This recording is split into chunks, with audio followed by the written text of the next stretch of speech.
বিচার বহির্ভূত হত্যা কি এখন হচ্ছে কি হচ্ছে না? হ্যাঁ, আসতে বলতেছেন কে?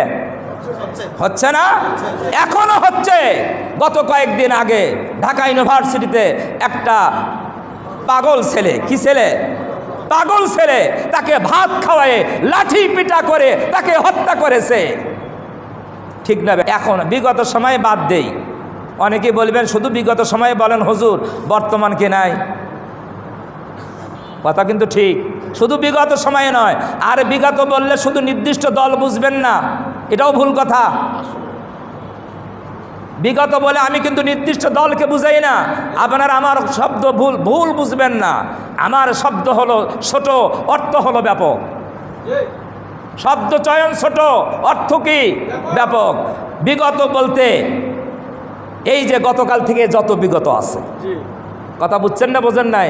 না শুধু 15 বছর আর 20 বছর, হ্যাঁ না, এর পরও বিগত আছে। অনেকে বলতেছে স্বাধীনতার পর থেকে, আমি বলি স্বাধীনতার পর থেকে নয়, স্বাধীনতার আগেও এইরকমভাবে কি করা হয়েছে? হ্যাঁ, স্বাধীনতার আগেও বিগত না? হ্যাঁ, যখন ব্রিটিশ এই দেশ শাসন করেছে, এটা কি বিগত না?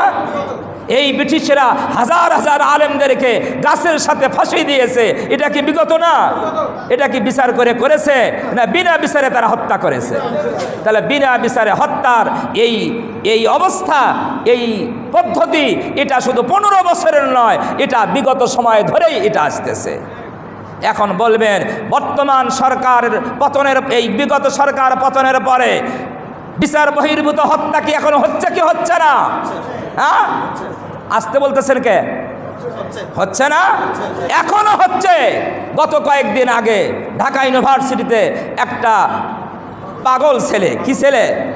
পাগল ছেলে, তাকে ভাত খাওয়ায়ে লাঠি পিটা করে তাকে হত্যা করেছে। ঠিক না ব্যাঠি? আপনারা জানেন না? এটা কি বিগত সরকার করেছে? এই সরকার করেছে না সরকার করে নাই? কিছু লোক করেছে, কিছু মানুষ এই কাজ করেছে। সরকার করেছে না, কিছু মানুষ এই কাজ করেছে।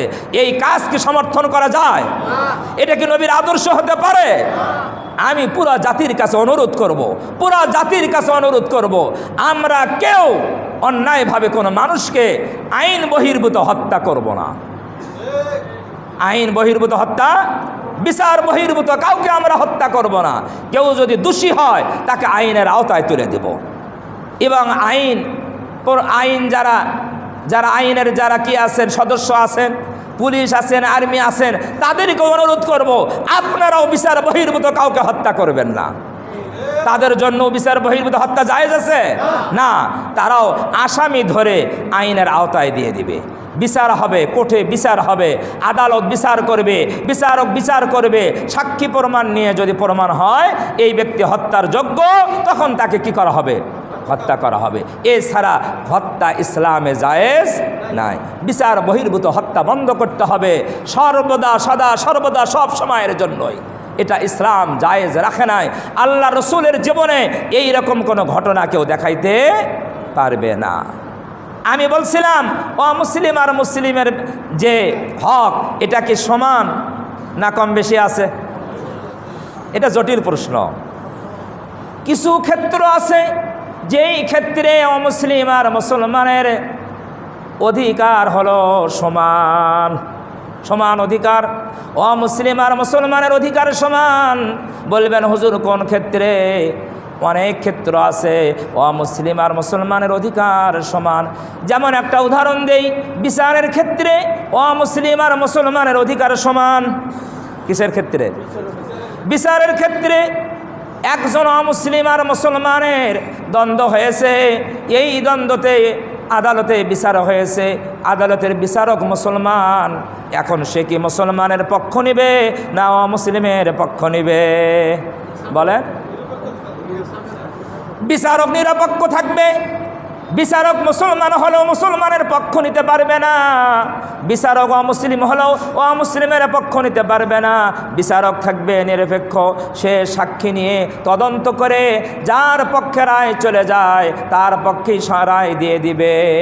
এটাই হলো ইসলামের বিচার। আপনারা জানেন নবী সাল্লাল্লাহু আলাইহি সাল্লামের দরবারে একজন মুসলমান আরেকজন অমুসলমান দুইজন বাদী বিবাদী এসে নবীজির দরবারে বিচার দায়ের করলো। নবীজি দুইজনের কথা শুনে দেখলেন মুসলমান অন্যায়ের উপরে আছে আর অমুসলমান ন্যায়ের উপরে আছে। নবীজি সাল্লাল্লাহু আলাইহি ওয়াসাল্লাম ওই অমুসলমানের পক্ষে রায় দিয়ে দিলেন। এখন দেখেন বিচারের ক্ষেত্রে মুসলমান আর অমুসলমানের হক কি সমান না কম বেশি? সমান, সমান হক আর অধিকার। রাসূল সাল্লাল্লাহু আলাইহি ওয়াসাল্লাম অমুসলিমের পক্ষে রায় দিলেন। কেন? অমুসলিম ন্যায়ের উপরে ছিল আর মুসলমান অন্যায়ের উপরে। অমুসলিম নবীজির দরবার থেকে বের হয়ে বলল, না বিচারটা ঠিক হলো না। বিচারটা কি হলো না? আমাদের তো এটা চরিত্র, বিচার যদি আমার পক্ষে না হয় তখন আমরা কেউ মেনে নিতে পারি না। চরিত্র হওয়া দরকার যে আমি যদি অন্যায়ের উপরে থাকি তাহলে আমি মেনে নিব যে না আমি তো অন্যায় ছিলাম। এটা মেনে নিতে হবে, সবারই এই যোগ্যতা অর্জন করা দরকার। ওই বাদী বিবাদী মুসলিমের বিপক্ষে যখন বিচারের ফায়সালা নবীজি করলেন, ওই মুসলিম তখন বিচারটাকে আবু বকরের কাছে নিয়ে গেলেন। তার কাছে জানানো হলো। আবু বকর বলল, নবীজি যে বিচার করেছে আমি তার পাল্টা বিচার করতে পারবো না। তখন তারা সেখান থেকে হযরত ওমরের কাছে চলে গেল। ওমর বললেন ঘটনা কি? সব ঘটনা শুনলেন। শোনার পরে হযরত ওমর বললেন, ঠিক আছে একটু অপেক্ষা করো, আমি একটু পরে বিচার করতেছি। হযরত ওমর ঘরের ভেতরে গেলে খোলা তরবারি নিয়ে এসে ওই মুসলমানের গর্দানটাকে উড়াইয়া দিলেন। সমাজে হইচই পড়ে গেল। হযরত ওমর মুসলমানকে হত্যা করেছে বিনা দোষে। বিনা দোষে মুসলমানকে হত্যা করেছে, বিনা দোষে মুসলমানকে হত্যা করেছে। সমাজে হইচই পড়ে গেল। ওই মুসলমানের পক্ষের লোকেরাই কথা বলল, এ কেমন বিচার? এসে মুসলমানকে অন্যায়ভাবে হত্যা করলো। বিচার না করে হত্যা কেন করলো? নবীজি সাল্লাল্লাহু আলাইহি ওয়াসাল্লাম যখন শুনতে পারলেন ওমর এই ঘটনা ঘটাইছেন, তখন নবীজি সাল্লাল্লাহু আলাইহি ওয়াসাল্লাম বললেন, আমি তো এমন আশা করি নাই যে ওমর এমন কাজ করবে। তার মানে ওমরের কাজটা নবীজি পছন্দ করছেন? পছন্দ করছেন? পছন্দ করে নাই। আমি এমন আশা করি নাই যে ওমর এমন কাজ করবে। কিছুক্ষণ পরেই কোরআন শরীফের আয়াত নাজিল হলো, ফালা ওয়া রাব্বিকা লা ইউমিনুনা হাত্তা ইউহাক্কিমুকা ফীমা শাজারা বাইনাহুম ইলা আখিরিল আয়া। আল্লাহ রাব্বুল আলামিন আল্লাহ বলেন, ও নবী তোমার রবের কসম করে বলি, যেই ব্যক্তি এইরকম বিবাদের সময় বিচারের ক্ষেত্রে আপনাকে ফয়সালাকারী হিসাবে মেনে নিতে পারে না, সে কোনোদিন মুমিন হতে পারে না। তাহলে কোরআনের আয়াত নাজিল করে প্রমাণ করে দিলেন আল্লাহ তাআলা, যে ব্যক্তি মুসলমান বাহ্যিকভাবে নিজেকে মুসলমান দাবি করেছিল, নবীজির ফয়সালা মানে নাই, আসলে প্রকৃতপক্ষে সে কি ছিল না? মুসলমান ছিল না। তাহলে আমরা যারা নবীর ফয়সালা মানতে পারি না, নবীর ফয়সালা মানতে রাজি নই, তাহলে বিচারের ক্ষেত্রে একজন মুসলিম আর অমুসলিমের অধিকার কি? সমান। তেমনিভাবে ধর্ম মানার ক্ষেত্রে একজন অমুসলিমের অধিকার সমান। কি কোন ক্ষেত্রে? ধর্ম মানার ক্ষেত্রে একজন অমুসলিম তার ধর্ম মানবে, হিন্দুর ধর্ম মানবে, খ্রিস্টানের ধর্ম মানবে, বৌদ্ধের ধর্ম মানবে, মুসলমানের ধর্ম মানবে। এই ধর্ম মানার ক্ষেত্রে সবার অধিকার সমান। বাংলাদেশে যত ধর্ম অবলম্বী আছে তারা নিজ নিজ ধর্ম পালন করবে, এতে কোনো বাধা দেওয়া যাবে না। যাবে? ইসলাম বাধা দিয়েছে? ইসলাম বলেছে ধর্ম মানার ক্ষেত্রে অমুসলিমদের অধিকার আছে, অমুসলিমদের অধিকার আছে। তাদের উপাসনালয় তারা যেভাবে ধর্ম পালন করে এটা তারা করতে পারবে, এর কোনো বাধা দেওয়া যাবে না। এই যে সামনে দুর্গা পূজা আসতেছে, দেখবেন দুর্গা পূজায় অনেক সময় অনেক জায়গায় অঘটন ঘটে। আমি মনে করি দৃঢ়তার সাথে বলতে পারি, যারা ইসলাম বোঝে, যারা প্রকৃত মুসলিম, তারা কোনোদিন অমুসলিমদের তাদের পূজা অর্চনায় কোনো রকমের বিশৃঙ্খলা তারা ঘটাইতে পারে না, কোনোদিনও ঘটাইতে পারে না। বলবেন তারপরও যে ঘটে কি ঘটে না?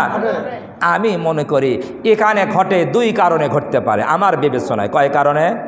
দুই কারণে। এক কারণ হলো এখানে কিন্তু কিছু ষড়যন্ত্রকারী আছে। ষড়যন্ত্রকারী আছে। কি রকম ষড়যন্ত্রকারী? নিজে সাপ হয়, নিজে কি হয়? সাপ হয়। কি হয়? সাপ হয়ে রাত্রিরে একজনের ঘরে ঢুকে তাকে দংশন করে। সাপ হয়ে কি করে? ঘরে ঢুকে দংশন করে। সকালবেলা ওই লোকই ওজা হয়। ওজা পর্যন্ত কবিরাজ, অর্থাৎ সাপের বিষ নামায়। সকালে যায় ওই যাকে রাত্রিরে দংশন করছে তার বাড়িতে যায় কি করে? সাপের বিষ নামায়। কথা বুঝছেন না বোঝেন নাই? এই এক শ্রেণীর অসৎ উদ্দেশ্যের লোক সব সময় সব দেশেই আছে, আমাদের দেশেও আছে। আমাদের দেশে সম্প্রীতির দেশ, এইটাকে নষ্ট করার জন্য এই কুচক্রী একটা মহল রয়েছে। তারা ইসলামের ধার ধারে না, মুসলমানের ধার ধারে না। তারা এই দেশে সাম্প্রদায়িকতা বিনষ্ট করার জন্য এই অমুসলিমদের এই পূজা অর্চনায় গিয়ে তারা বিশৃঙ্খলা করে পরের দিন তারা একেবারে ফলাওভাবে প্রচার করে। তারাই কি করে? প্রচার করে। দেখছো এই দেশে কি সম্প্রীতি আছে? উস্কায়ে দেয়, তখন ভারত ওই দিক থেকে কি যায়?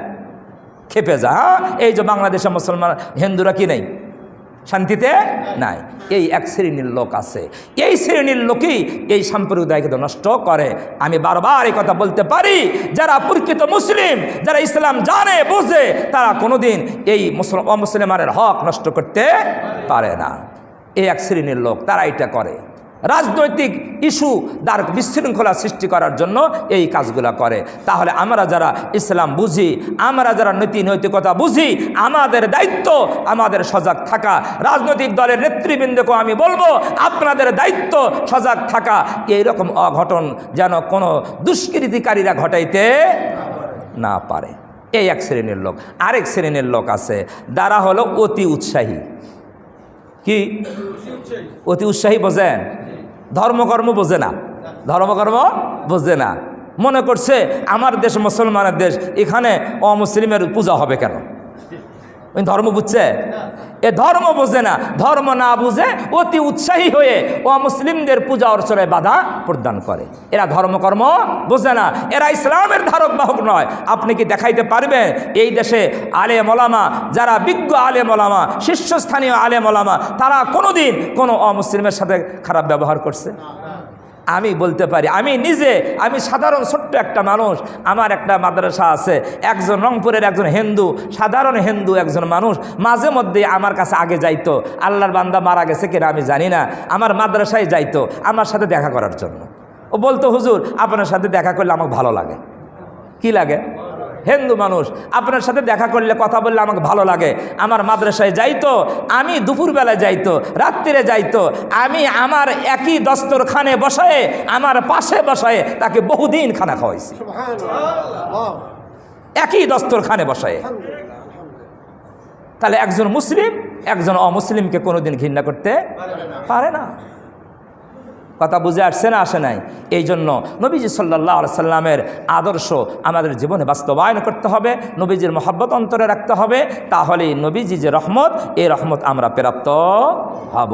আর যদি নবীজির আদর্শ থেকে আমরা দূরে থাকি, তার মহব্বত থেকে দূরে থাকি, নবীজি রহমত স্বরূপ প্রেরণ হয়েছে বটে, তারপরও নবীজির রহমত আমার ভাগ্যে জুটবে না।